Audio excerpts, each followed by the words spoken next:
Simulated. That's the nothing personal word of the day. It is Wednesday, June 11th, 2025, and we're talking about simulated games, as in the simulated game that Shohei Ohtani pitched at Petco Park just the other day. It is time to give you a full understanding of what is going on with the Dodgers and their pitching staff, as well as covering some other rehabs and explaining exactly what it is when different words are used to describe different things that players are doing. Because if you know the code and can crack the code, you can have a way better understanding of what's happening in terms of how close is my guy to coming back. The reason I wanted to start with Shohei Ohtani is that he is probably, definitely, assuredly the most important pitcher on the injured list right now in Major League Baseball. The Los Angeles Dodgers are not the team that we thought they would be when the season started. They're 14-14 in their last 28 games. They have struggled to pitch with injuries that we're going to talk about. We have listed the pitchers. You know they've got 69 pitchers on the injured list. And so they are trying to figure out, in a division where they have only a half-game lead over the Padres, a one-game lead over the Giants, trying to figure out a half-game lead over the Giants, a one-game lead over the Padres, trying to figure out what would be smart for us to do with Shohei Ohtani. We have cataloged Shohei as he began throwing on flat ground after his second Tommy John. And yes, it was a second Tommy John. Throwing off flat ground. And then he progressed to getting on a mound. Now, it was not a mound with players around, but it was a mound to throw some to a standing catcher. Then the catcher squats down. You throw some more, but no spin. You progress, you get some spin. You throw a few more pitches. Then you have to wait in between days. Then you face a hitter. That can be very exciting. Then you're on the road with the team. Andrew Friedman and Dave Roberts are talking with you and your agent always as you have a player progressing back from Tommy John. There is a complete rehab schedule that is signed off by the player. It's signed off by the agent. It's signed off by the team doctor, by the surgeon, by the trainer, by the GM, the president. Everyone's got a plan, and they agree to the plan. The reason that you agree to a plan is that you cannot allow the team's performance or the pitching staff's performance to change the plan. It has to be totally independent of that, or else you will be forced to make decisions that will be bad for the player, bad for the recovery of the player, and therefore bad for the player's performance, and therefore bad for the team. So everyone gets together, you have this agreement. And as you are getting closer to getting back to pitching in a big league game, keeping in mind it's a different plan for a bullpen arm than it is for a starting pitcher. Shohei Ohtani has been rehabbing as a starting pitcher. A lot of talk of, hey, just have Shohei Ohtani come in and throw out of the bullpen. Therefore, you don't need to ramp him up as much. Therefore, he doesn't need to go pitch any rehab assignments anywhere. It's a bunch of poppycock. They are ramping him up to be a starting pitcher again. So as he gets more and more pitches in on the mound, the next thing you do is you have a hitter stand there, take some swings. It's not a game. It's not a rehab assignment. It's not a simulated game. It's throwing off the mound to live hitters. Shohei Ohtani has progressed all the way through that. He's now up to the point where he is pitching a simulated game. Here's what a simulated game is. There are hitters at the plate. There's a catcher in catcher's gear. There is a cage around you because simulated games happen either in backfields at a spring training facility or on the big league field before batting practice. If you're on the road, you speak to, here's a little nugget, Coca. When you're on the road and you want to do a simulated game for a injured pitcher, you have to speak to the home team and ask for an extra amount of time on the field. You may think that sounds like nothing, but it impacts the timing of the grounds crew. It impacts the timing of the home team and when they do stuff. So when you're a road team, the way Shohei Ohtani and the Dodgers were against the Padres, and you want to do a simulated game, you get permission and you do it whatever time the Padres say, because the home team is not going to adjust its pregame schedule so the road team's player can have a simulated game. So what you do for a simulated game is you get a bunch of players, bench players, but if you can, minor league players. There is an umpire, but it's a staff member of the major league team. You have a hitter get into the box and you get pitch one. It's either ball one or strike one. Pitch two. If the hitter hits the ball and grounds out, which would just be a ground ball to the netting between second and third, you don't have defenders in the field. You don't have a first baseman, second baseman, left fielder, right fielder, center fielder. There's no one there. When the hitter hits the ball, the umpire, who's the executive or the team pitching coach, whoever it is, will say single. So then there'll be a runner on first, but the runner really won't be on first. There'll be nobody on first. Then the next hitter comes up. If you end up striking out the next hitter, it's one out. There's still that man on first. Another hitter comes up. If you walk that hitter, first and second, the next hitter comes up. You generally have 3 hitters in a simulated game, and they just keep coming up to the plate one after the other. You go through 3, then they come and bat again because they're not actually running the bases. They're not going to the dugout if they make an out. They're just going to the side of the cage. And as soon as you get 3 outs, that is the end of your simulated half inning. You then get off the mound, you sit down in the dugout, and you wait. You do not have another half inning with another pitcher doing a simulated inning game so that you can see when Ohtani would go back on the mound for his second inning of work. The way you do it is you have a stopwatch and you calculate what's the average length of a half inning. Let's have Ohtani sit for 8 minutes. Let's do it once in a while for in between innings. We'll do a quick 1, 2, 3 inning for his own offense. So he's back on the mound in 4 minutes. Then 1 inning, you'll have an offensive outburst by this Phantom Pretend team. And Ohtani spends 15 minutes in the dugout and then comes out for simulated inning 2. In simulated inning 2, it's the exact same as simulated inning 1. The same hitters, strike 1, ball 4, man on first, strike 3, swinging, 1 out. Ball to center field, that's a fly out.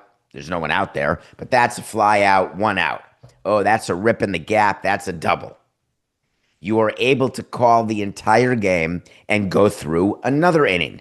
That's a second inning of work. Back to the dugout, back out to the mound. Shohei Ohtani did 3 innings of a simulated game. A simulated game, however, is a step below. You may think that sounds great. Ohtani's ready to go. No. A simulated game is below a rehab game. A rehab game is when you go to an actual team in single A and double A or triple A. You are officially put on the list of assigned to double A for rehab. So you're literally on the roster in the uniform of the minor league team. And what you do is you go pitch as though you're the actual pitcher. There's no screens. There's actual hitters on the other team who are minor leaguers, and you're actually pitching a game. So Dave Roberts was pretty clear after Ohtani's simulated game that, he pitched 44 pitches, which is what I would consider to be, if you do the general math, when you're doing fine, 15 pitches an inning, because do the math, 15, 30, 45, 60, 75, 90, you get to your 100 pitches sometime in the seventh inning. That's the general math. If under 15 pitches an inning, better. Over 15 pitches in an inning, worse. So throwing 44 pitches is about right for 3 innings. And what they tell you is Ohtani gave up 1 hit, 1 walk, threw a wild pitch, and had 6 strikeouts. Exactly the way I told you a simulated would go. That's how you decide how he did.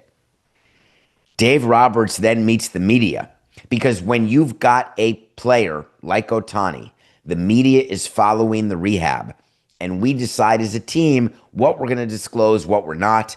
By throwing a simulated game at Petco Park during the day, we know very well that there will be media in the press box because they have access to it, and they're doing their work, whatever it is. They're going to see Ohtani doing a simulated game. You're going to have to be public about it. They could have hidden it. You could bring a bunch of minor leaguers to a backfield in spring training, put some tarps up, and no one will know what the heck happened. But Dave Roberts had to come out because the speculation is these simulated games for Shohei Ohtani are replacing rehab assignments. And once he builds to 5 or 6 innings of simulated innings, they say, hey, you're ready to start.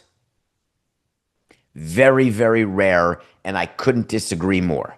Simulated games are not rehab games. They're not even close. They're as far away from a rehab game as a rehab assignment in AA is to a major league start. That's how big a difference it is. But Dave Roberts has gone on the record. Now, it's not Dave Roberts' choice. I don't want to impugn Dave Roberts. No manager in baseball, I don't care what name you tell me or how famous he is or how much power you perceive he has, not one manager decides when Shohei Ohtani is assigned on rehab, when he pitches a simulated game, or when he is called up and starts in a regular season game. That is all president, GM, in consultation with trainer, doctor, agent, and the players involved too. Manager, no. But the manager is the communicator. So Dave Roberts was clear, saying, listen, all of you thinking he's coming back by the All-Star break, it's not 0. It's total Harry. You're saying there's a chance. I think it's Lloyd, actually. Oh, skip that reference, Coca. 4869. What Dave Roberts is saying is there is a chance that he will come back before the All-Star game, and he called it north of 0, which is his way of saying he's got a chance to pitch and start a game before the All-Star game. We are 1 month and 4 days from the All-Star game. The All-Star break starts in 1 month and 2 days. It's not going to happen, Coca. There is no scenario that the front office of the Dodgers will allow Shohei Ohtani to start a game before the All-Star break. No matter how badly the Dodgers are playing, you cannot bring him back. You give him the extra week, and you bring him back the week after the All-Star game, which is the 3rd week in July, and then you have him pitch half of July or a third of July, August, September, October. That's what you do with Shohei Ohtani.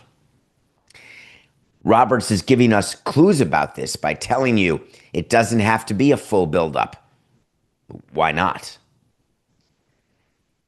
Dave Roberts said the reason we don't have to build up Shohei Ohtani as a starting pitcher is because anything he can give us is additive. I hear you. I understand how bad your bullpen is. I understand how bad your pitching is. Trust me, I get it. I understand that you're upset that your offense is good and your pitching stinks. But here's what you don't do with Shohei Ohtani.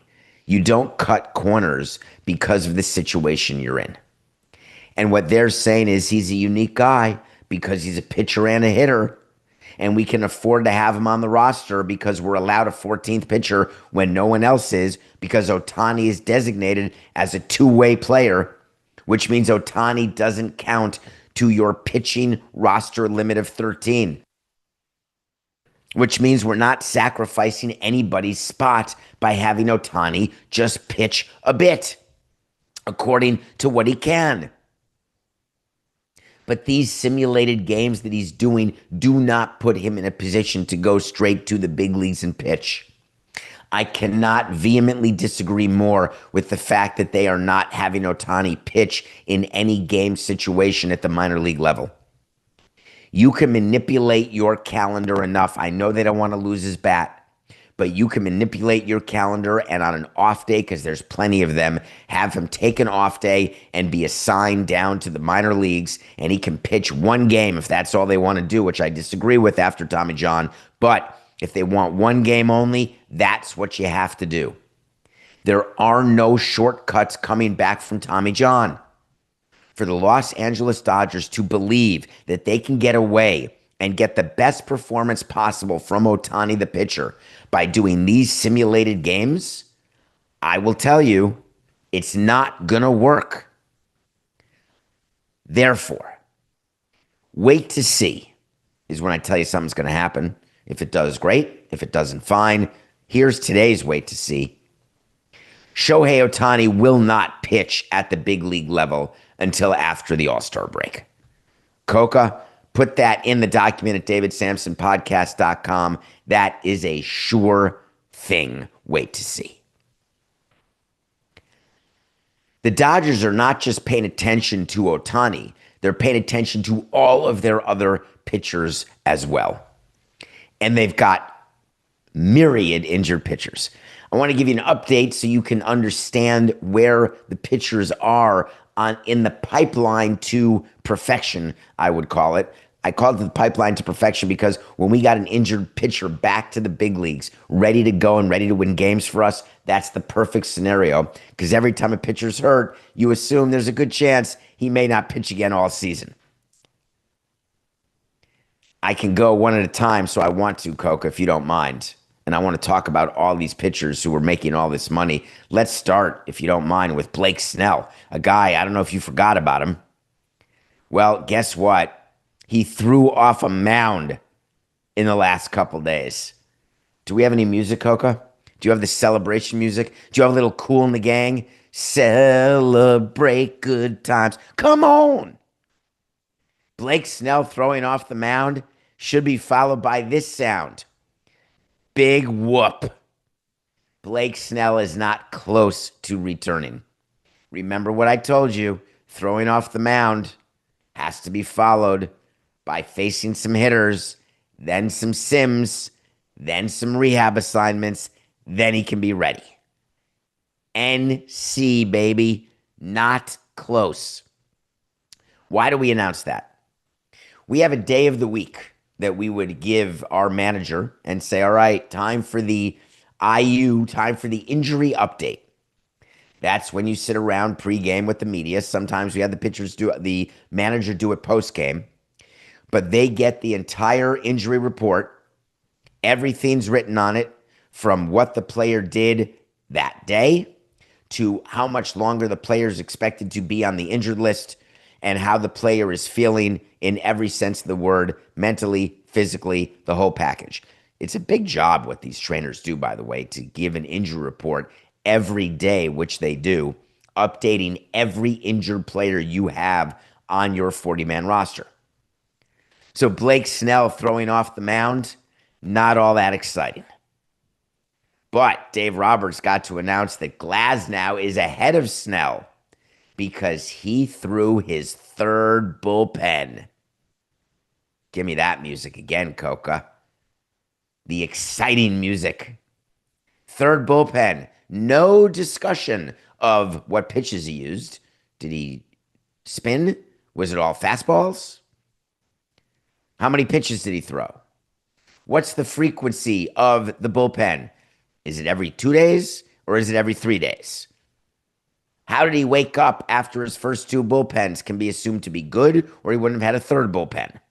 but he still has to go all the way up the chain in order to get that moment where he can come back. Again, not close.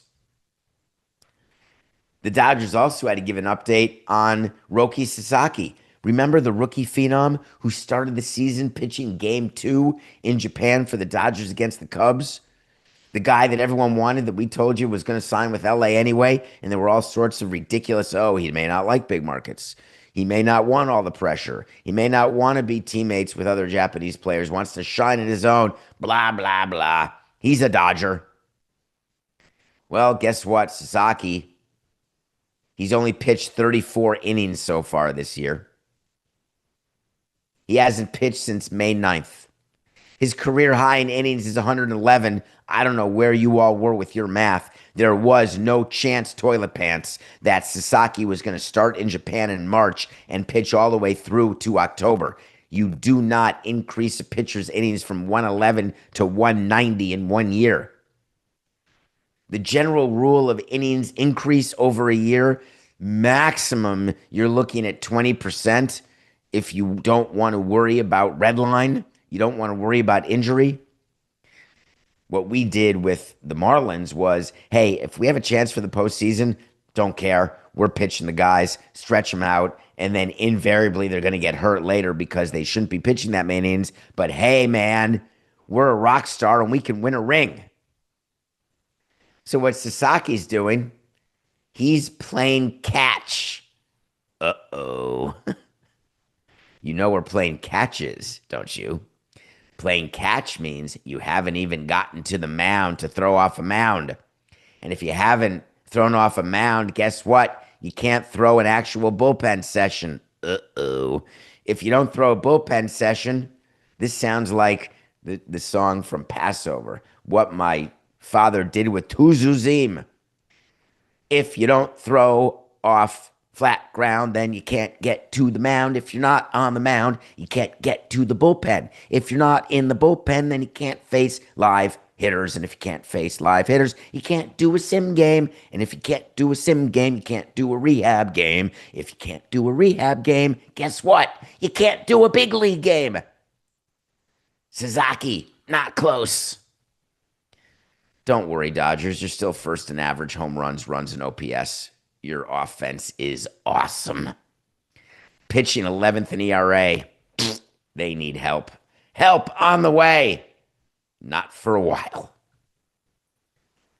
I love seeing where players are. The Mets gave us a report yesterday. The Mets. Whenever I talk about the Mets, Coca perks up.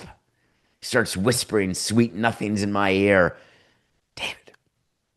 David. Yes, Matt, I can hear you. The Mets are first in ERA in the National League and their pitchers are still hurt. Yeah, I'm aware of the stats, Coca. They're leading MLB in ERA. I got you, buddy. They're 2 games ahead of the Cubs for best record in the National League. I hear ya. You don't have to keep selling me. Soto hasn't even gotten started yet. I understand that the Mets are in a great position. All I wanted to do was update you on Manaea and tell you where he was in the pipeline, because that guy, guess where he was last night? Brooklyn. Pretty good.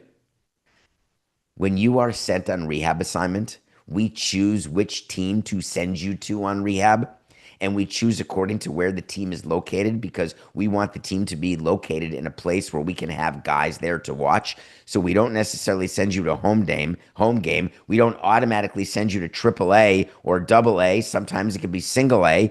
It doesn't matter. A rehab assignment is against actual minor league professional players. You're in uniform. You're in the clubhouse getting dressed before the game. You are a member of that team. You are literally assigned to that team. Manaea was assigned to Brooklyn. He struck out 4 in his rehab outing, and he went 2 2/3 innings, 46 pitches. How close do you think Manaea is? Do you think, boom, 5 days from now, we'll be starting for the Mets? Nope. He's going to have to go on another rehab assignment, and the way he does it is 4 days from now, because you do it in regular rest. after that start, even though it was only 46 pitches, you have to picture like spring training. He's not going to pitch again until the 5th day. So that gets us now to June 16th. Do you think he'll go to 8 innings? Nope. He threw 46 pitches. You can bring him up to 60. Wait 5 days, hoping everything's fine. Up to 70, 5 days. Up to 80, 5 days. Here's where it gets dicey. I wanted my guys up to 90, ready to go 100 in a big league game if they're a starter. There are teams who say, hey, if he's at 80, we're going to bring him because we aren't going to want more than 80 out of him because our analytics says we'll only go 3 times through the lineup at most. So while Sean Manaea is ahead of anyone with the Dodgers, this is just the beginning of his rehab starts. But it is a good sign. The position players do the same thing. They have to get their swings in. They have to get at bats. There are position players who are rehabbing. When it's just out for a couple days, you'll send them out to BP and you'll have them stand there and do some hitting against live pitching, and then back in the lineup. They've missed 3 games. They're good. They're doing cage work and they're staying conditioned. You don't have to worry. But when you've missed a tremendous amount of time, the way Giancarlo Stanton has, where he has not played all season, there was no question that he was going to have to go on a rehab assignment. Remember, position player, there's no simulated games. There's no throwing off the bullpen. There's no progression like that. But for hitters, you start by hitting off a tee. Then you hit off a coach. Then you hit off a machine. Then you take some BP. Then you go on rehab assignment. Giancarlo Stanton is the type of player, and you know him by now after all these years, very much a feel guy. He's got to see a lot of spring training at-bats, a lot of pitches, a lot of pitchers, because his swing is that feel where he knows it's right. He doesn't tinker with stuff. He doesn't do it with coaches like that. He knows his swing, and he just gets into those hot streaks, as you know, where it just feels right. And he's been a slow starter before because he needs to get that feeling, and it's hard to get when you haven't been playing. So they sent Stanton to the Somerset Patriots. He's a Double-A player. By the way, buying a kick-ass spread for the team after every game that he's there. I promise you that. If you saw what the spreads were on the minor league side, Coca, you'd be shocked. Even with the new CBA saying, let's do better with minor leaguers. If you walk into a Double-A clubhouse, you'd say, oh, I don't see a Michelin star anywhere. So Stanton took 3 at-bats. He went 2 for 3 with 3 ribbies and a walk. You have to understand, he was in Double-A. He was facing Double-A pitching. I didn't see the box score, Coca, dollars to donuts. They had him DH. And here's another little nugget that you can do at certain levels of your system, like short season A, like really low at your spring training facility. You can have the same hitter lead off every inning. Get as many at-bats as you want, as you can. But when you're playing a minor league game, like a Double-A game at that level, you hit 1 every 9 times. It's a regular game. Generally, we would have our players hitting leadoff, so they're guaranteed to get the most at-bats possible. I don't know where Stanton hit. He's not your prototypical leadoff hitter, quite obviously, but he's got this rehab assignment at Double-A. 1 game is not going to cut it. He's going to need, realistically, 3 weeks of rehab games. The Yankees aren't going to do it. My guess is you're going to see about a week and a half of rehab games, and then they'll just bring him to the big league level and put him in the lineup, because the Yankees are first in MLB in home runs, first in runs scored in the American League, which is 3rd in baseball. They're first in MLB in OPS. They're basically only 2.5 games behind the Tigers for best record in the American League. They're doing fine, which is amazing. So getting Stanton back will be important, but there's no need to rush it. All right, we're going to take a break. After the break, we're going to do a movie review, and then we're going to talk about the Phillies, which is a team that is struggling in a way that when you look at their record, you may disagree with me, but let's go behind the record, and we'll do that after the break.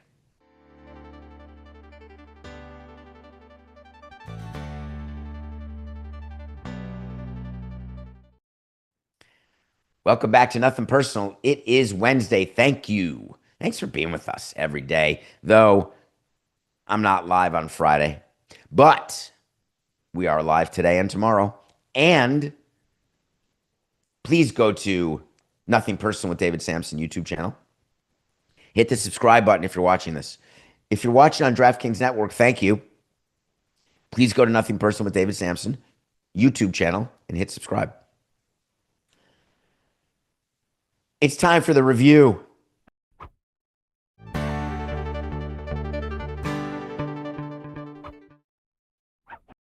Part of the show. That's not true. I love every segment. That's why we do them. Movies, TV shows, Broadway plays. I'm doing something every day.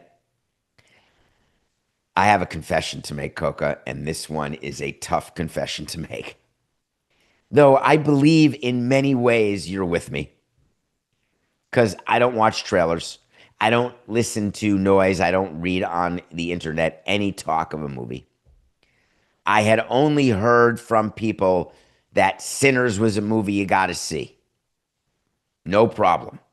I'm going to watch a movie with Michael B. Jordan. I'm going to watch a movie with Josh Allen's wife, Hallie Steinfeld. I'm in.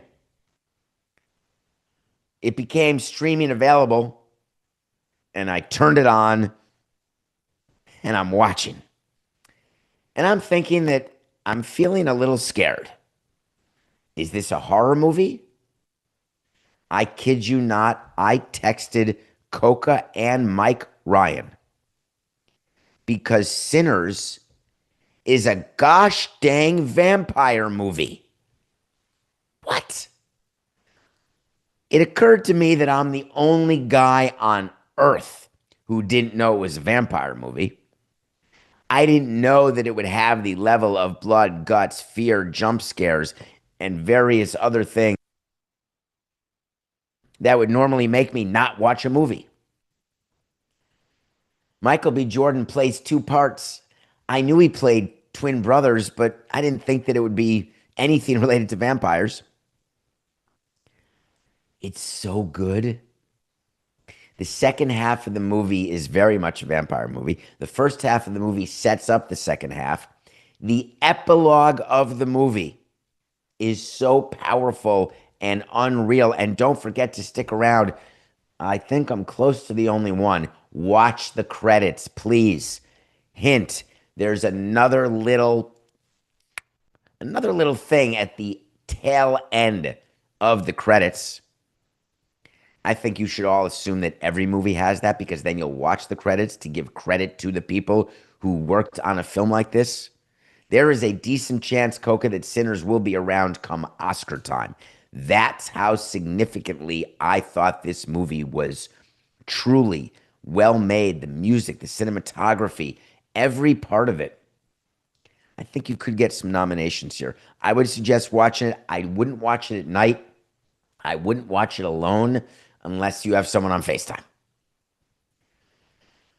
Tomorrow we are going to review. It's Thursday.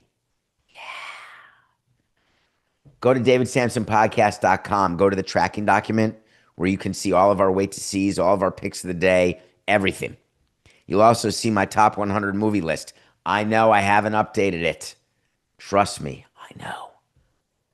But each Thursday, for 100 Thursdays in a row, I'll review one of those movies. And tomorrow, it's Groundhog Day. The review. Coca? Wipe? No? Are you not with me? Do you know what sucks as someone who's doing a show? When something's funny to me as a joke and Coca's in charge of the show and he's the arbiter of funny on behalf of all of you. And the problem is the guy is right just about 99.6% of the time. But that is not how I view it. I think I'm right about 69% of the time. So when I'm calling for another wipe of the review so you can hear the music and say, wait a minute, does he not know he did that already? Because that's normal for David. And then I could just let it go like I did in last week's show when I told you I was watching Groundhog Day next Thursday, which is tomorrow, and I repeated it 3 times. Get it? Groundhog Day. I'm moving on, Coca. He's not even talking to my ear. He's so angry right now. Get over it. I thought that was funny. The review.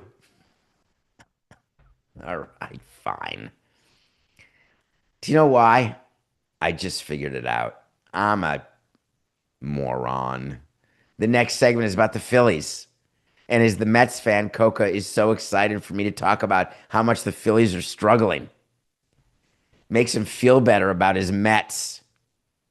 Well, it is true. The Mets have obviously gotten some distance from the Phillies, which they haven't had. And actually, they were behind the Phillies for quite a while, which is something.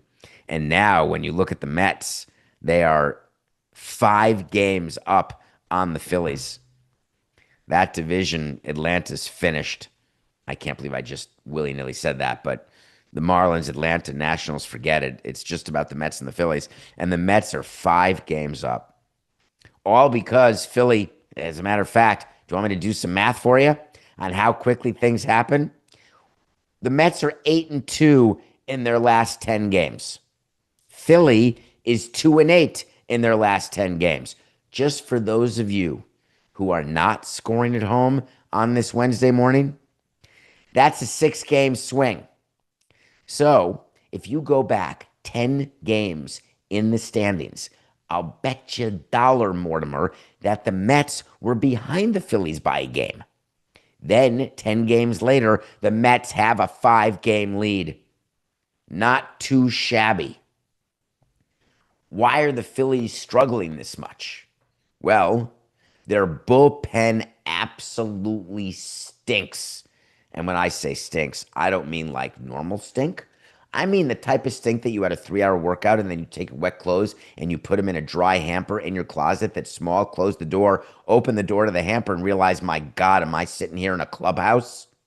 Why do you think at the end of games we have carts that we have the players' uniforms and sweaty clothes put in, like laundry carts, like the kind that Roman Anthony got taken out of a ballpark with, and then you take those laundry carts out of the clubhouse immediately? It's a simple rule. No wet, sweaty, crappy stuff. Because, ew, it's a stinker. The Phillies at 2-10 in their last 12 have the 23rd ranked pitching ERA in all of baseball. I do not believe, Coca, and this I am doing off the top of my head. I will say to you that there is no one deep down there in ERA who even has a shot, and I mean a shot, at making the postseason. And the good news is that I can actually tell you who the bottom teams are in ERA. Are the Athletics making the playoffs? Rockies? Orioles? Do you see anything here? Marlins? Nationals? Diamondbacks? Angels? Dodgers. Can you believe that? The Dodgers are right there. Now, Coca, I'm showing that the overall ERA for the Phillies is 18th. The relief ERA is 23rd. But when you look at the teams that are 18th and lower in total team ERA, all that's there who have a chance at postseason are Phillies, Mariners. I guess we'll put Blue Jays, Red Sox, Dodgers, maybe. But you don't want to be living at that part of the ERA chain. When you've got a bullpen that is struggling the way it is, then you've got to have starters who are performing to cover it up. How's Aaron Nola doing? Not so good. Aaron Nola is supposed to be the top 10 pitcher in baseball. You know he struggled to that high ERA, and then you know he got injured, and you know that I was suspect of the injury because I think they wanted to give him a blow because he literally was not competitive. Now they announced yesterday that an MRI has shown a stress reaction in his right rib cage, and he's no throw for 2 weeks. If that's true, which it is, because you can't make up a stress reaction in an MRI, he's out till the All-Star break for sure, will not come back. And now that puts him in a position where you cannot count on him to be Aaron Nola, the 1-2 punch that you expected. The Phillies, when they were in first place, had this amazing pitcher they got from the Marlins in a trade.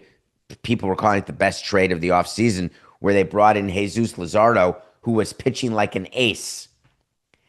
He's given up 20 earned runs in his last two starts. I may not be good at math, but that sounds really, really bad.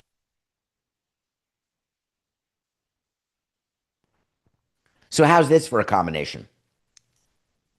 No starting pitching depth, no relief performance, Bryce Harper on the injured list, and before you know it, you've got a bottom of the lineup that stinks. You have JT Realmuto, my guy. JT is not a 230 hitter. What is going on here? Put it all together, and you've got a situation where you're 10 games over 500 and you're feeling super duper lucky. The Phillies are down to 9 games over at the moment, heading in the wrong direction, heading more like toward 500. Why do I know it? Their run differential is down to only a plus 12. Plus 12 should mean you're only about a game or two over 500. The Phillies are trending way down, and what that means is if you are the Mets, you're not rushing Manaea, you're not rushing anybody, you're not panicked about Soto, you feel great about everything, and you just want the clock to continue and games to get clicked off the schedule. Nothing personal pick of the day.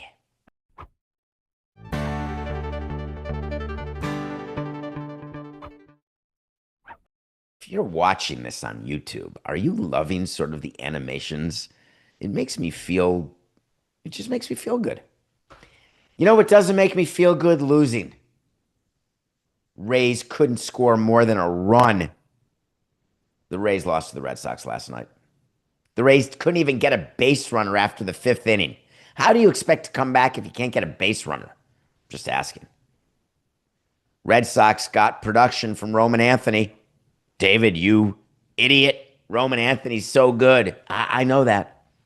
Got his first big league hit, mother crying, driving in runs. Red Sox win. We're 76 and 79. Well, I only have at most, what do we got, Coca? 5 games left? That's the number of NBA games that are left this season, and then we can get into the excitement of the offseason and who's zooming who and how it's going to work. Game 3 is tonight between Oklahoma City and the Pacers. I don't like all the days off between games. There's no rhythm, no cadence. Can't remember what day is what, even though I put it in my calendar. I mean, you want to call somebody insane, I'll wear it. And I'll be on Levitard Live in 2 hours. If you want me to wear it then, whatever. I'm just telling you that I have in my book every time there's a game because I'd like to just know, hey, it's every other day. Or baseball's even better. It's every day with an off day when you travel. But here we are after a couple of days off, and the NBA Finals has moved to Indiana. Now, when you're at Market Square Arena, and it's definitely not called that anymore. Wow, I just showed my age, Coca. Market Square is where the Pacers played during my time. I'm going to have to say it's called something house, like the Field House or the Greenbrier Patch House or the Green Dome. Coca, where do the Pacers play? Can't believe I can't. Remember at a certain age, you could name every stadium and every coach of every team. I used to be that guy. What's it called? Yes, the Gainbridge Fieldhouse. No, I don't know what Gainbridge does. There's a little wasted money. So here's the deal in this game. When you're tied at 1, it's now a 5-game series, and Indiana has the home ice. Hi, David. Has the home court advantage. So they will get games 1 and 2 at home, and then game 4. So you have to win 3 games, and you get 1, 2, and 4 at home, while Oklahoma City gets games 3 and 5 at home. And you may think that I've got my numbers wrong, but it's not a 7-game series. This is now best of 5, first team to 3.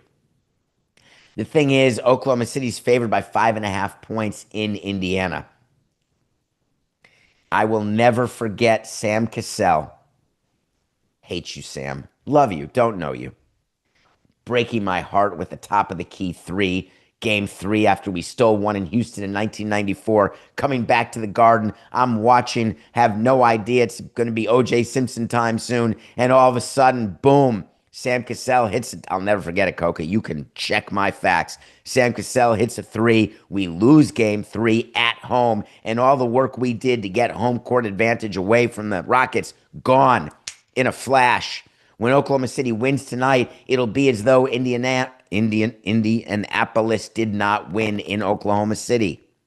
And then Pacers fan will say, yeah, we lost, but guess what? We're on serve. Well, yeah, but you were up a break. So getting back to on serve isn't something you should be thrilled about. So we're taking Oklahoma City because we thought this series would end in 5. And if the Pacers have already won a game, or we may have called it in 6, but I'll have to go back to that, Coca, and check. My brain is a little questioning, did I call this in 5 or 6? Either way, Oklahoma City, 5.5 over the Pacers tonight. Now, I've got a baseball wager that's important tonight. There is something, you can find it on DraftKings. If you don't like the odds, they are subject to change. But there's something called a first 5 in baseball. A first 5 is you are betting the first 5 innings of the game, period. Doesn't matter what happens at the end of the game. So, for example, I'm looking at the Rockies and Giants. Yes, it's true that the Rockies were up 5-2 in the 9th inning, but lost the game 6-5. What you do is you go to what the score is at the end of 5 complete innings. I'm taking the Rockies in the first 5 plus 150 over the Giants. Why? Because I think the Rockies can actually get to Robbie Ray. I don't think there's any opportunity for them to win a game ever because they're going to lose the most in history. But I like this first 5. Rockies first 5 plus 150. And add that to the Thunder giving 5.5 to the Pacers. I want to end with a quick 2-minute update because we have accountability here, Coca. And I just want to end hour 1 with this before we get to, so you want to talk to Samson? I told you yesterday that Penn State and UCLA were going to get private equity investments. We did a whole segment. You can listen to it yesterday. Well, Penn State and UCLA came out yesterday after my show and said, wait a minute, we're denying that report. We are not taking in private equity. And they went out of their way to deny it. They had the Penn State athletic director say very clearly, we will not be using private equity as a way to fund its athletic department. UCLA did the same thing, saying Elevate, which is the company that was doing the private equity, they're a ticketing partner of UCLA. So we may expand that partnership, but private equity funding is not involved.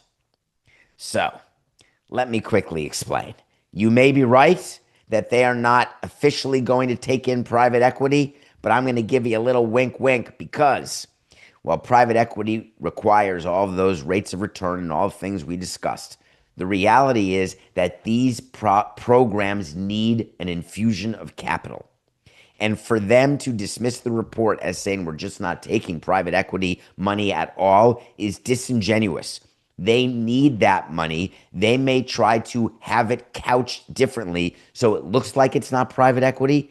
But if something smells like something, feels like something, and acts like something, the general rule is it is that thing. And so what you may not hear about now, because they're going to be very protective, is how Penn State and UCLA are bringing in money from this college investment initiative. But mark my words, they're going to. And then we'll get to revisit this again. But for now, we're going to go with their word that they said, private equity, forget about it.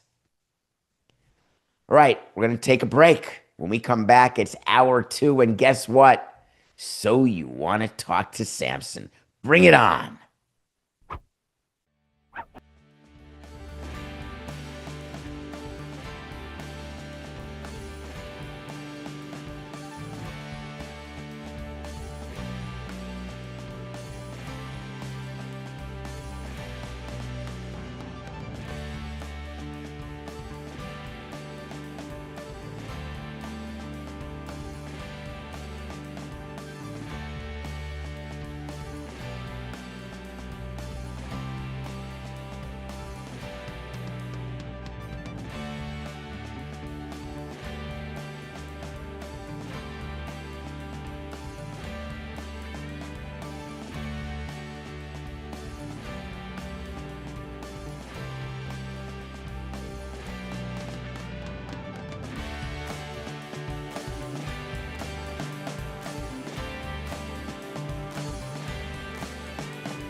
Welcome back. It's Wednesday. Every Wednesday is going to be a So You Want to Talk to Samson Hour 2. You know what I want? I want to talk to Samson. So You Want to Talk to Samson. It's from the movie Half Baked. There's a character named Samson, and everyone wants to talk to him. And you are all so great at sending questions at David P. Samson on Twitter or on X or on Instagram or at davidsamsonpodcast.com. You can reach out to me that way. But we wanted to do something that was even funnier and potentially more interesting to you than just me reading the questions that you send, which I'll do, is we came up with a phone number. Coca did. 631-377-4869. That number again is 631 DPS 377, David Phillips Samson, NPDS 4869. You know what those numbers are. And if you call 631-377-4869, you're going to hear my voice. Hi, you've reached me. Leave a message. And if your message is good and it's a question, you may make the show because we're going to answer voicemail questions for the second hour every single Wednesday show. It's all about you and what you want to talk about. So, Coca, let's not waste another minute because the voicemails and questions this week, oi, mwah, it's a chef's kiss. Let's start. Hello, David. On Friday's episode, you mentioned that Jerry Reinsdorf was selling the White Sox due to estate planning. And I believe Mark Cuban did the same thing with his sale of the Dallas Mavericks. Can you explain what the purpose of selling off your billion-dollar teams and assets for estate planning is? Thanks a lot. I'll hang up and listen. Hello. So, hello there, and thank you for that. Estate planning is something that many people don't have to worry about, but here's the general rule. If your estate is worth more than, I'm going to pick a number for this year, but it changes year to year, but there is something called the lifetime exemption, which is amount of money that you can have when you die that will not be subject to any estate tax. And that amount of money is, let's call it, $13 or $14 million. Let's just, for purposes of this conversation, say the first $14 million you get, it's on the house. When you die, you can give it to whoever you want. And I'm not including when you give money to your spouse when you die. I'm talking about like to generations, to your kids. The reality is that sports team owners have more than $14 million in assets. Therefore, the tax code currently states, and I'm being general, but for purposes of this discussion, it's enough. If you are worth $114 million when you die, and that is because you've got a house, you've got jewelry, you've got artwork, you've got cash in the bank, you have stocks, you have bonds, whatever you have, and it adds up to $114 million. You take 14 off the top, because you're allowed to have 14, that leaves you with 100. That 100 million is the taxable amount of your estate. For purposes of this conversation, let's pretend the tax rate for when you die, the death tax rate is 50%. That means that 50% of that 100 million goes to the government and 50 million is left over. That goes to your family. So your family gets the 50 million of the 100 that you were over of the original 14 plus the original 14. So when you have $114 million when you croak, think about it. 50 plus 14 to family, that's 64. And then 50 to the government. Well, that seems quite unfair. So what do? You do something called estate planning. Estate planning is when you get money out of your estate. Getting money out of your estate is done in several ways. You can give a gift every year to anyone you want, but it's about 20 grand a year. You're not going to make a lot of progress if you're trying to get millions of dollars out of your estate by giving away 20 grand to everyone you know. So what you do is you take an asset that you think is going to appreciate and you move that asset into either a trust or you sell that asset. When you sell an asset, you pay tax on the asset. Think about this. If you own a share of stock and you own that share of stock for over a year and it goes up, when you sell that share of stock, you owe tax, but it's taxed at the capital gains rate. It's not that complicated. Just know that if you sell something before you own it for a year, you are going to pay tax on the gain as though you had earned that money in salary.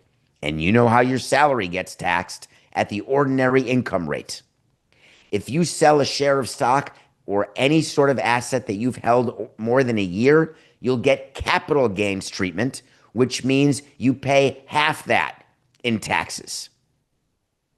Would you rather pay 20% tax on an asset that's gone up or die with it and pay 50% tax?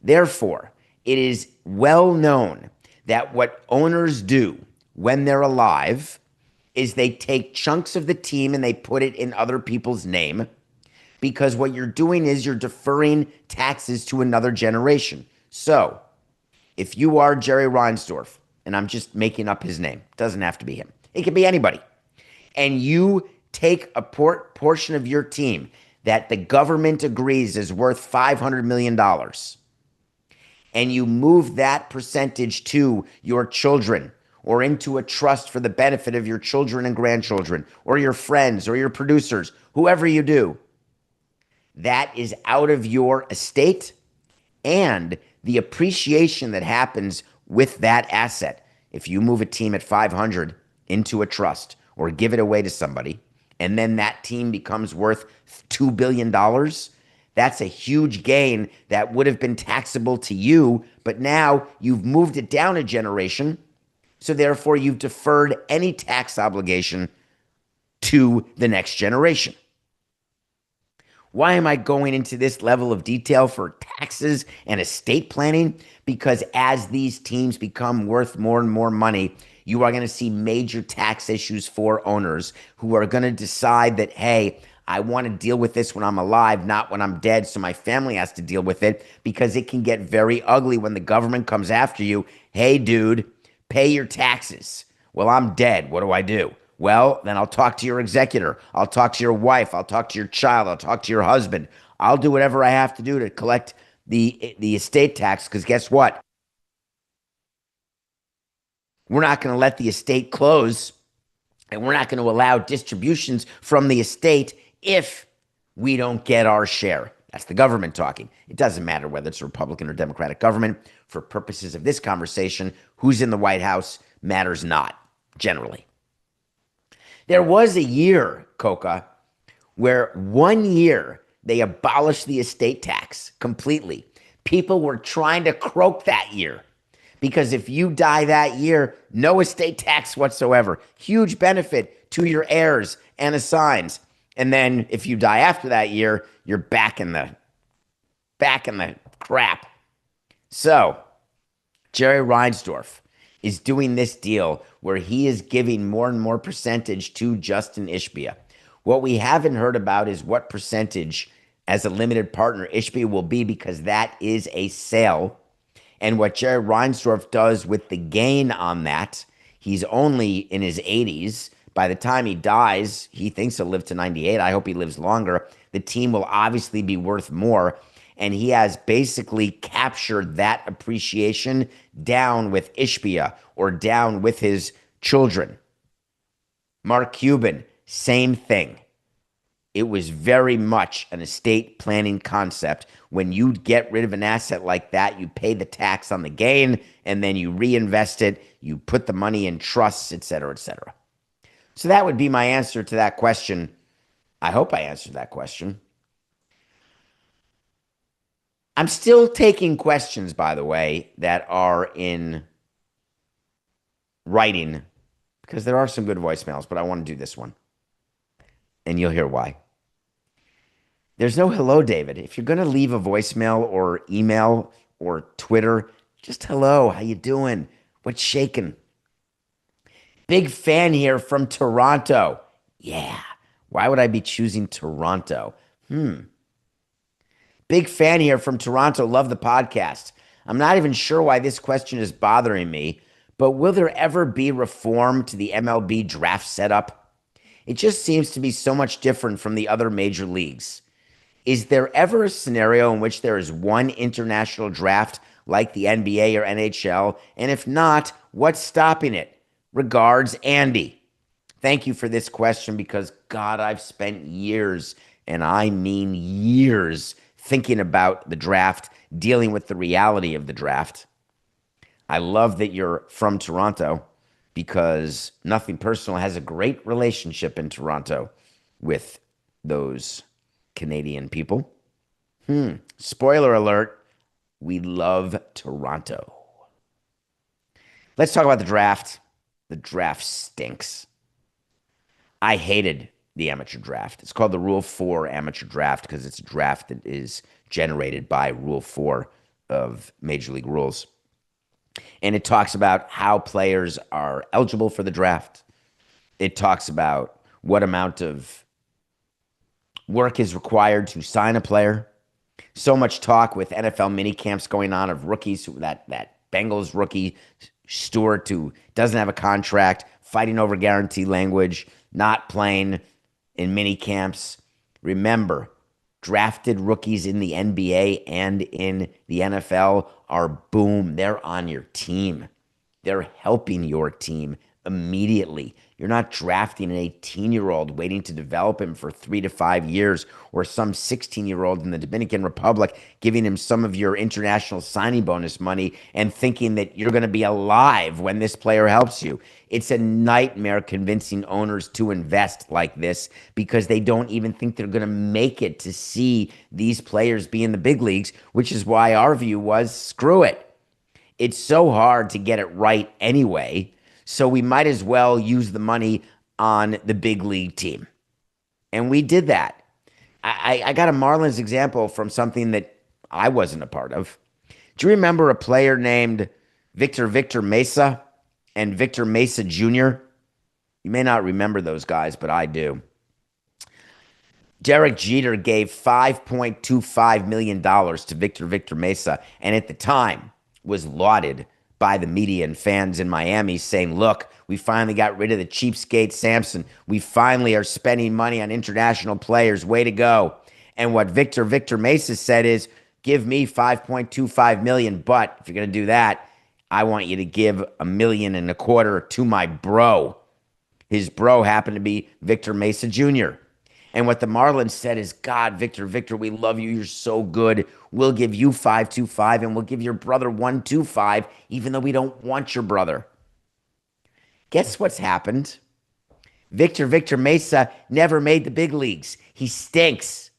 It was $5.25 million flushed right down the crapper. And the little brother, the throw-in, the guy at 1.25, was called up to the big leagues this year. He was since sent down, but he actually got the cup of coffee, which, when we're judging how he did in the draft, I don't care if you're Christian Yelich or Taylor Tankersley, you still count. Yelich as an all-star superstar, Taylor Tankersley, a first-rounder, he was fine. In the big leagues, that's a win for the draft. The way we count draft wins is, do you step foot in a major league clubhouse during the course of a regular season? Then we get to say we drafted a major leaguer. We don't talk about whether or not the players never have a career, whether they're called up once and never heard from again. We don't talk about it because what we say to our owner is, check, that's another big leaguer. The draft right now features 20 rounds. The MLB draft. I told Pablo on a recent show there were years when the MLB draft could have been 100 rounds. It only stopped when the last team stopped taking players. Now with fewer minor league teams, fewer fillers needed, because in the round 30s and 40s, you're paying guys $500 signing bonus at most, sometimes none. Hey, you're welcome to come to minor league camp, and we'll see if we can put you as a filler on one of our teams so you can earn a couple of hundred a week. MLB's draft can never be like the other major leagues, Andy, because you all don't care about the players. And the reason you don't care about the players is, for the most part, you've never heard of them. Can you imagine would there be excitement about the NBA upcoming draft? I'm sorry, who's going first? It can't be. I've never heard of Cooper Flagg. Is he really going first? Imagine if that's what the NBA had to deal with. Instead, the NBA deals with the lottery picks, and the number one pick. Not only will Cooper Flagg be on the Mavericks this year, he will be a producing member of the Dallas Mavericks and their number one fixed pick in the draft. Baseball, it's noteworthy when one guy gets called up within a year of being drafted, and God forbid you called a player up the same season because the draft is in July. And if you draft a college pitcher and you're like, hey, we need some help in August, September, and you call up a player you just drafted, there are examples, but they are few and they are far between. So how do we change it? This is the first time, Coca. I don't like how I feel right now. I feel physically fine. A little tired, but physically fine. First time I don't have an answer. I don't know how to fix so that the Major League Draft matters. I want an international draft, been fighting for that, but that has nothing to do with getting players on your big league team because you're drafting a bunch of 16-year-olds. I just don't want to have to keep hiding them out in our facility. I don't have to keep lying. An international draft is fair. The union has never agreed to it. Never agreed to it because they think the teams will act irrationally when it comes to signing Victor Mesa. Crikeys, they're right. This next collective bargaining agreement that starts being negotiated next year, the international draft will be brought back to the table. And my guess is Rob's got the votes to make it a core issue now. It has been brought up for the past 3 CBA negotiations. Never was anything other than a trade piece where at the end, the players would say, hey, we're not giving you the draft. And the owners would say, fine, we're not going to ask for it anymore. But by giving up the international draft, we want a certain level of competitive balance tax, as an example. The trades that go on are mind-numbing in collective bargaining, and the international draft will be a part of that trade. In terms of what do I think MLB will do, until you eliminate the entire minor league system and you draft players and put them on your big league team immediately, and the odds of that happening in your lifetime or mine are 0.0. It's just not going to happen. Therefore, that's my same answer about the draft. Another voicemail, Coca. Hey, David. Hope you're having a great day. Long-time listener, probably from the beginning, but I have a question. After watching the recent Untold on the Washington Wizards and the gambling dispute that led to gun charges, I'm curious, what's the biggest fight or argument that you saw while you were with the Marlins that started from a gambling debt or something else in the clubhouse? You can leave the names out. I just want to hear the story. Thanks for everything. Love the show. I appreciate that voicemail. And this is private, but hey, we do a show every day for you. So you're going to hear things that go on behind the scenes. Gambling is not, I want to say this right and tell you that DraftKings is our sponsor. I am thankful and indebted to DraftKings for their support of Dan Le Batard and their support of myself. The gambling that I'm talking about that takes place with players is not sports betting. What players do a lot of is they play dominoes, they play cards, and they play for a lot of money. There was not one team playing that I was on, and I was on 10 of them a year, minimum, out of the, call it 13 or 14 road trips. I actually probably went on more.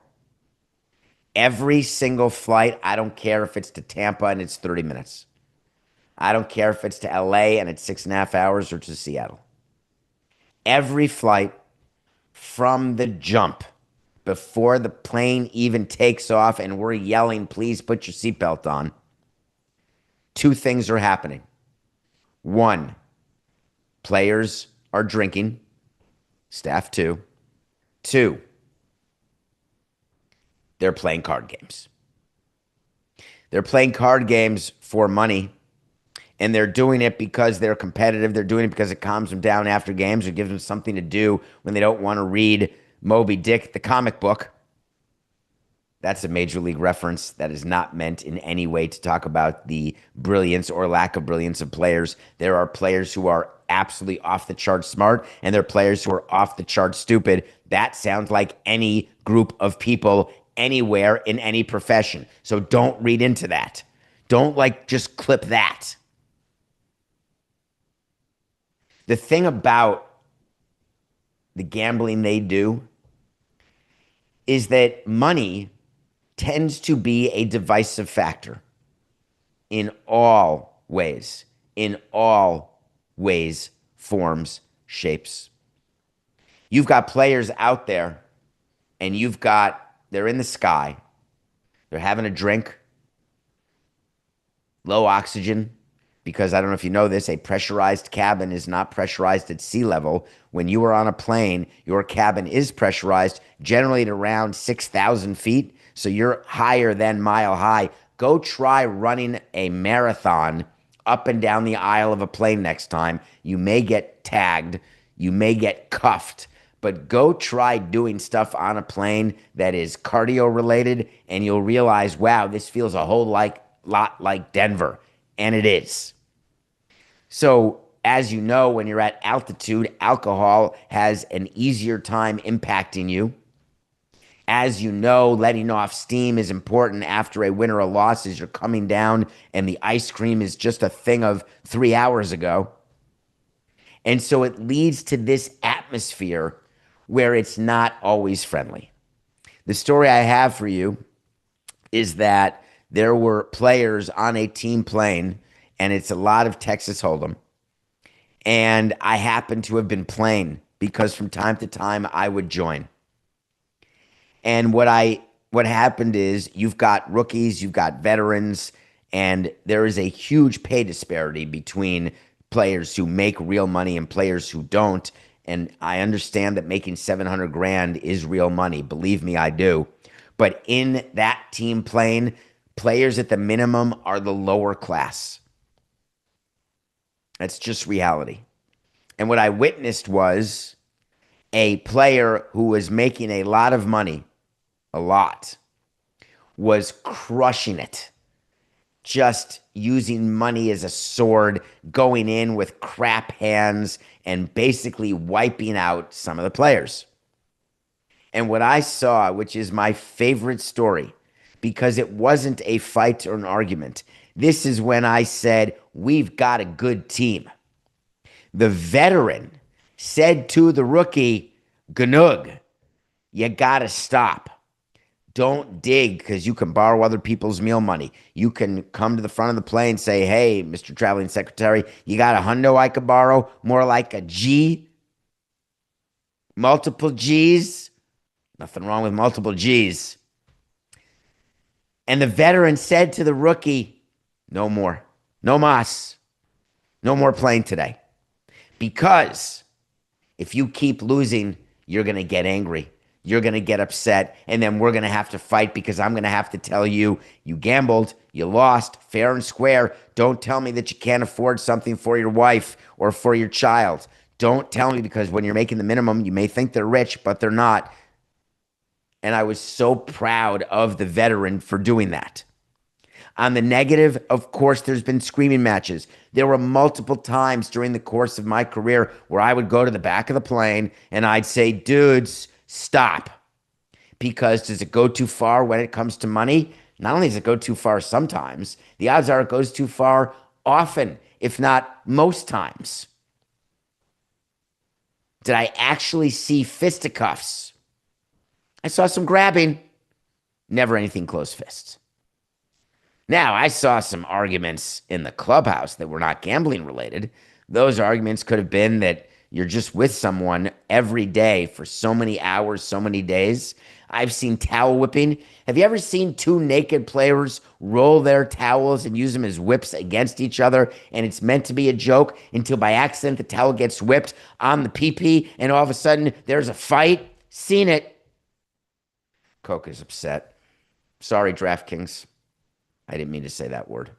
Well, but look what I'm about to talk about now. Wait, you're telling me to move on with what I just did, and here's the next voicemail? Hello, dude. My name is Alex, calling from Pittsburgh International Airport on the heels of a recent Paul Skenes outing. I thought that it would be a good idea to ask you for your opinion. What are your thoughts on the name Skener Wieners for the hot dogs at PNC Park?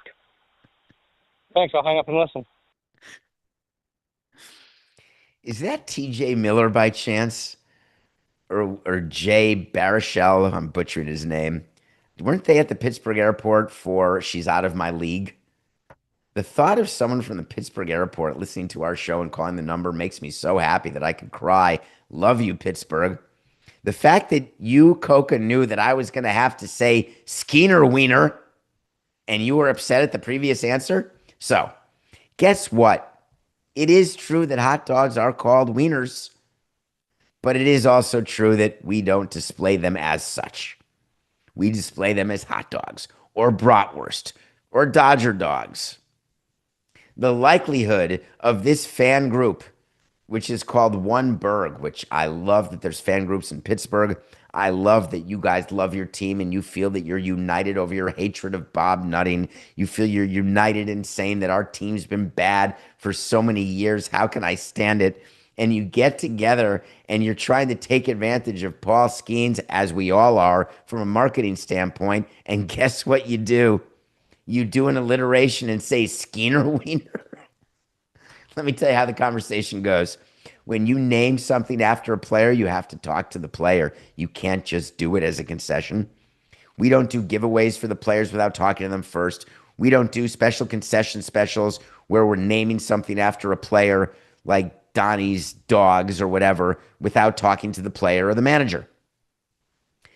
And the way you decide who talks to the player, Coca, is based on the seriousness and the size of the deal. If we're using a player's name and we are promoting nachos, we're not going to give a free bunch of nachos to the player and say, taste them, tell me what you like, tell me if you're in. Forget it. We just say to the player in passing, by the way, we've got Johnson's nachos and enjoy. Just FYI. And in that case, you have it done by a clubby. The marketing people would go to the president, then the marketing people and the president would go to the clubhouse manager and say, hey, just alert John Cocktoaston that we've got nachos today for him. But if it's something more significant, like a bobblehead as an example, that comes from either the GM or the VP of marketing, sometimes the team president, where you go to the player and say, hey, we're doing a bobblehead of you. We'd like your input. Here's what it looks like. Are you in or are you out? The players say they're in invariably. We bat at 100%, as do other teams. There have been player comments on what the bobblehead looks like. Can you tweak this or tweak that? And we pretend that we will, but we know we can't because what we're showing is something that already got shipped to us from China. It's already part of the giveaway. Sometimes we get to a player. Ichiro is a great example of this, Coca. We did not order the Ichiro 3000 bobbleheads, which I have, I think, on the set when I'm on Long Island, is a counter. It's a 3,000 hit counter for his bobblehead. We didn't order anything until Ichiro approved. We showed him artwork. We showed him what we wanted to do. We don't give every player that courtesy by any stretch. But Ichiro has earned and deserves that. Paul Skenes is the star of your team, Paul Skenes, in normal situations, you wouldn't talk to him about something like a Skeen dog. But when you're going to name it Skener Wiener, sorry, dudes, you got to go talk to Paul Skenes and get his permission. That's even one that I would call the league with to make sure that I wasn't making any sponsor go side-eyed. I mean, because we all know what wiener is. So how about this? I will bet $1 to who did this voicemail. And that's the bets we do. It is a Lewis Mortimer Trading Places bet. And I promise you I will pay. And I demand that you pay if I'm right. And we're going to put a pin in this, and you're going to have to remind me, because I hope you're listening to the show. You left a voicemail, so you're a fan of the show. By the end of 2026, one more season, that's when I'll collect. Because if I said by the end of the month, I win. If I said by the end of the season, I win. If I said by opening day next year, you may think, oh, the change will be made during the offseason. You may not win. Trust me. I'm going to give you all through next season. There will not be Skener Wieners at PNC Park.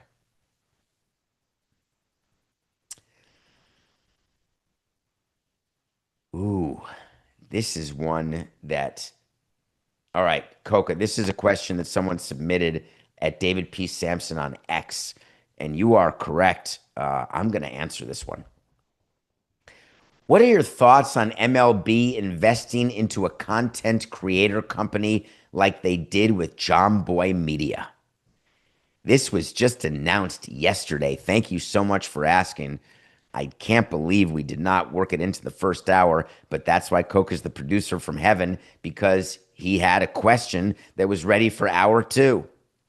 Let me give you the background. If you don't know what Jomboy Media is, it means you're not online. Jomboy Media has a bunch of podcasts. They have a bunch of clips where they became famous for analyzing what people are saying, explaining different plays, going play by play. They're a big-time baseball company.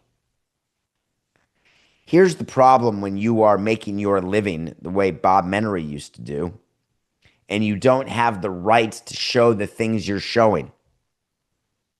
For Jomboy to have the right to show game footage, you have to pay for that. You have to pay a lot. What happened yesterday is Jomboy Media said, we want the ability to keep growing because, man, we keep getting way more and more followers. Our YouTube videos are doing great. Our podcasts are doing great. But we don't have a relationship with Major League Baseball, and we assume that you hate us because we're cool, because we're edgy, because we don't work for the man. We are the man. Therefore, we have the ability to do whatever we want on our channels. MLB responds by saying you do have that right, actually. You can do whatever you want, but guess what? You better not cross baseball. And if you're showing highlights, you're crossing baseball. You better not do nefarious business with sponsors of baseball, because if you do, we're going to bring you right down to Chinatown. We are going to eliminate you. So what Jomboy Media said is, we have a better idea. Instead of us being at loggerheads with baseball, instead of the discomfort of acting like a rogue media company, let's go legit. And the way to go legit is let's raise money. And the way to raise money is you go to the company itself, Major League Baseball, and say, listen, I have an idea. Why don't you buy a piece of Jomboy Media? For purposes of this conversation, let's say we're worth $100 million. Who would pick $100 million as the worth of their business? More people than you think. Let's pretend that the team is worth, the Jomboy Media universe is worth $100 million. How would you like to own 30% of that? How would you feel about investing $30 million into Jomboy? And here's what we're going to do for you if you do that for us. Because that money we're going to use to expand. We're going to use that money to stand up new shows. We're going to use that money to make our existing shows even bigger and better. And you know what we need to do that? We need all rights from MLB. We need all the IP. We need to be able to use whatever we want. And MLB said to themselves, hold on. Are you saying that if we pay you money, all of a sudden you are going to be nicer to us, not criticize umpires, not be any sort of disturber? And by the way, what did you say you're worth? Jomboy Media looks right at him and says, I'm telling you, I want to put the worth at $100 million. Let's talk about what you'd buy. But here's the other thing. We need to be fully independent. MLB is not a big fan of passive investments. You're going to read an article that BELP is the entity that is buying into Jomboy Media.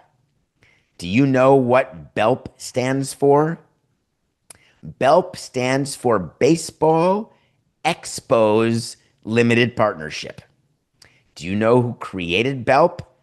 Hi, my name's David Samson.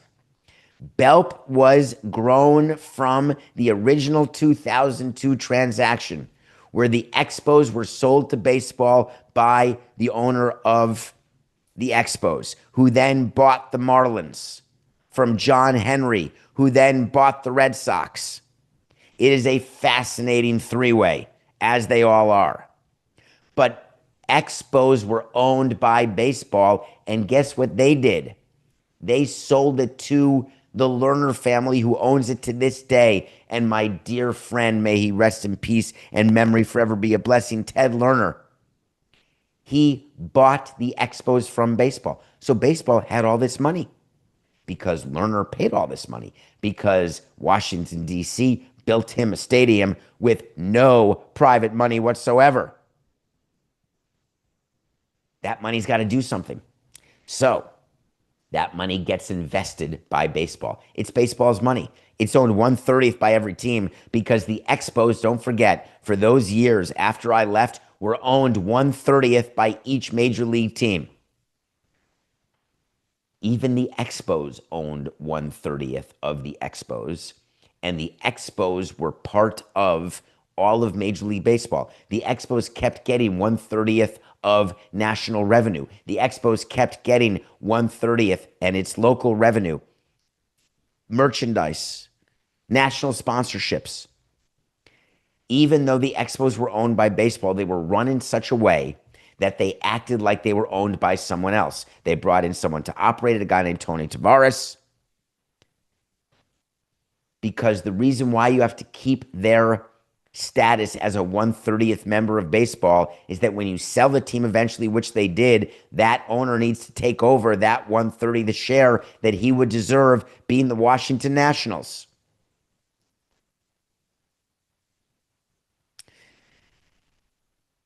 So here's what happens. That money that's in Baseball Expos LP gets invested in various things. We talked last week about the softball league where Kim Ang is the commissioner, the women's sports league that baseball invested in order to become a minority partner. That money all comes from Baseball Expos LP, or BELP. There is a pot of money that is invested. It's invested in the market, in stocks, in equities, in fixed income, and it's used to invest in certain projects that can make the owners even more money or solve a problem. When you invest in a women's softball league, you're taking money and you're repurposing it out of the market, and you're saying, we want to support women's baseball, because by supporting women's baseball, it's actually helping us and the value of our franchises. Then Jomboy comes along and says, how about if you invest from Baseball Expos LP, and here's what you'll get. You'll get the cool factor that we have, and here's what we'll get. We will get highlights, which we don't want to pay you for because we're only profitable finally in 2024. We don't have the cash. Give us the cash. We're going to use the cash to keep growing the business and doing more shows and the existing shows better, and you'll get an ownership piece of this company. In return, we'll get to show highlights. We'll get to grow. We'll get to say we're a partner of Major League Baseball. You may think that's not a big deal, but it's a huge deal. If Major League Baseball called today and asked to buy, nothing personal from me, my answer would be no. And the reason my answer would be no is that I don't believe that I can deliver the best show possible if Major League Baseball owns the podcast. Because, like MLB Network, owned by the owners, no one goes there for critical talk. Because when somebody talks critically about your team, the owner calls up the commissioner and says, get that person off the air. I want 2 blocks tomorrow on how good things are and how nice I am. All journalistic credibility is cast aside. This is part of the cost of doing business when you own assets that are a part of another PR or another media firm. So what Jomboy did is they did a press release and they talked about it through their founder, Jimmy O'Brien. So when you went to bed last night thinking about this deal, you were only hearing one thing. And Kenny Gersh, who works under Noah Garden at Major League Baseball, he basically said what we all want to hear.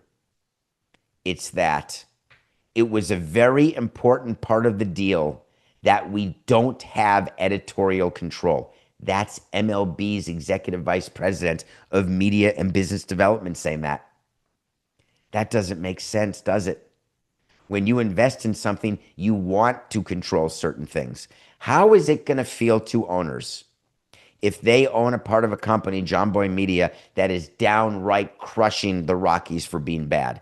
What does Dick Monfort do? Calls up the commissioner and says, hey, control them. And then baseball gets to say, sorry, Dick, we got nothing to do here.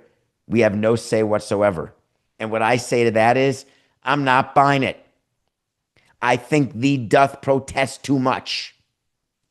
I totally understand why the message has to be that baseball is hands off. I get it.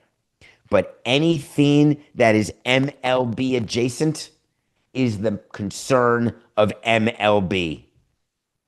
When Jomboy was an outside company creating content, in one ear out the other to MLB. You disparage MLB as an independent, there's nothing they can do. They can pick up the phone and try, but there's nothing they can do. So, with this investment and us hearing that there's nothing they can do about editorial, I hope you're not buying it. It's not that I'm cynical, it's that I'm responsible. As an investor, when you're bringing the brand cachet, you are Major League frickin' Baseball. Jomboy exists and has grown his entire business based on being Major League Baseball adjacent, and now you are giving connective tissue to the two entities. The thing about connected tissue, valves be damned, is that it flows both ways. It's not just Jomboy taking from MLB and having the halo of such a serious institutional level investor. It is baseball who will be involved. It is a pretty cool deal, though. All right, let's get to another voicemail, Coca. Good day, David. Enjoy your show very much. Having been born in the 1940s, I've observed the game of baseball for many years and the evolutions that have occurred. What do you think about the new ABS system proposed for next year in baseball? Do you think it will have an effect on the umpires in any way in terms of their relationships with players and their role? Look forward to your thoughts. Cheers. Cheers to you being born in the 1940s and being a fan.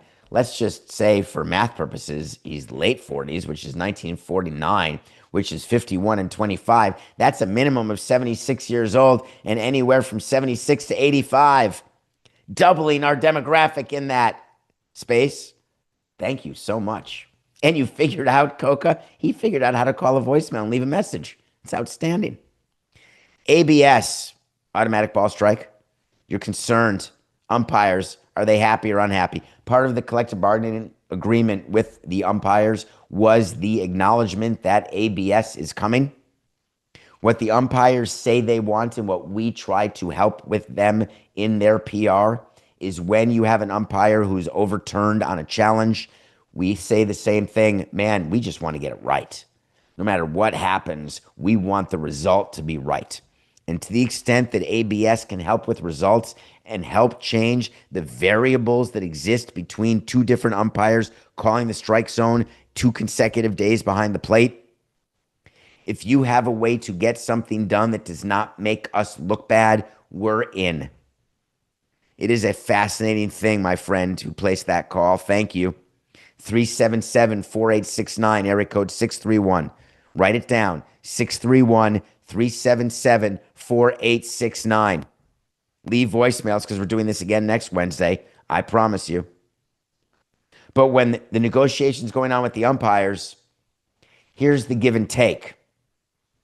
We will allow ABS because we want to get things right. But it can't be done in a showy way that we're wrong. It has to be done quick, in, out, changed, move on. No 5-minute reviews. No measuring where it takes 30 seconds to figure out whether a ball crossed the plate. We will teach the umpires what the actual strike zone is that is being called that day in that stadium, because that's how basically ABS will work. It will have a set strike zone, and the rules will be where the ball needs to hit the strike zone for it to be considered a strike. Sometimes that's a start in the strike zone and can end in the strike zone. It can just pass through the plane of home plate in the strike zone, and that's the strike. Some umpires require you to catch it in the strike zone, which is why I've got so many catchers framing and like swiping at the ball before they even catch it, which causes wild pitches or pass balls is what it should be. So the ABS challenge system will be very much like Hawkeye in tennis, where it is a 1 second, the ball is shown, it crosses the plane as a strike or it doesn't, strike one or ball one, next pitch, moving on, restart the pitch clock, total time taken 10 seconds. Unlike replays where you are in the New York replay office and you are looking at every single angle to see if there's a square inch of daylight between the tag and the body, seeing if the ball hit the ground first, whatever it is that can get challenged in Major League Baseball. This challenge system is not like that. This one will not interrupt the flow of the game at all, I promise. In terms of the umpires and how they will feel about it going forward, they've already went down that bridge. They have gone down that bridge. They've negotiated away the right to feel badly or not. And what about players? It's a good one. Do you know how players are with umpires? So a couple things you should know. There's some players who have personal beefs with specific umpires based on them getting rung out of a game, based on them missing a call. It can be based on anything. But it is very common for players to have certain umpires they just don't want to see behind the plate of a game they're starting in. They don't care as much if they're on first, second, or third base. It's all about behind the plate. And those players have a feeling that there are umpires who call it differently if it's a player they don't like. There is zero proof that that happens, but there is amazing confirmation level type bias when you are watching a hitter get rung up and you say to yourself, well, wait a minute, that wasn't a strike. And wait a minute, didn't he throw out our player like 2 years ago, 5 years ago, or 10 days ago? You start thinking about those things.